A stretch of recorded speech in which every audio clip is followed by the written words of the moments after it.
મોદી ફરી ગુજરાતના પ્રવાસે આવશે। 5 જૂને પ્રધાનમંત્રી મોદી સુરત આવશે। સુરતના ઇન્ડોર સ્ટેડિયમના કાર્યક્રમમાં હાજરી આપશે। પ્રધાનમંત્રી મોદીના પ્રવાસને લઈને તડામાર તૈયારીઓ શરૂ થઈ ગઈ છે। ડેપ્યુટી સીએમ હર્ષદ સંઘવીએ કલેક્ટર, મામલતદાર, જોઈન્ટ પોલીસ કમિશનર સાથે બેઠક યોજી। ટ્રાફિક ડીસીપી, એસીપી, મેયર અને ધારાસભ્યો સાથે બેઠક યોજી।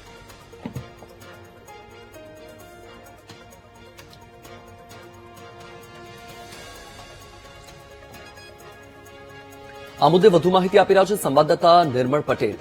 નિર્મલ, 5 જૂને પ્રધાનમંત્રી મોદી સુરતની મુલાકાતે આવવાના છે। પ્રવાસને લઈને તૈયારીઓનો ધમધમાટ પણ શરૂ થઈ ગયો છે। બેઠક થઈ, શું માહિતી બેઠકને લઈને?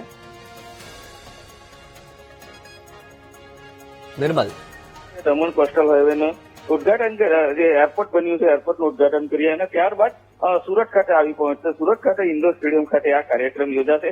ત્યાં જે હાલમાં જે ચૂંટણી ગઈ છે અને તેમાં ચૂંટાયેલા જે કોર્પોરેટરો છે અને જે અન્ય જિલ્લા પંચાયતના સભ્ય અને તાલુકા પંચાયતના સભ્ય જે ચૂંટાયા તેઓને આભાર વ્યક્ત કરશે અને લોકોનો પણ આભાર વ્યક્ત કરશે। હાલ જે હમણાં જ કલેક્ટર ખાતે મિટિંગ યોજવામાં આવી હતી, જેમાં જિલ્લા કલેક્ટર, નાયબ કલેક્ટર, મામલતદાર, joint police commissioner, DCP, ACP સહિતના મહાનગરપાલિકાના ઉચ્ચ અધિકારીઓ, મેયર, ધારાસભ્યો સહિતના લોકો ઉપસ્થિત રહ્યા હતા અને આ જે તૈયારી છે તેની તડામાર તૈયારીની રૂપરેખા આપી હતી। જી, માહિતી બદલ આભાર નિર્મલ।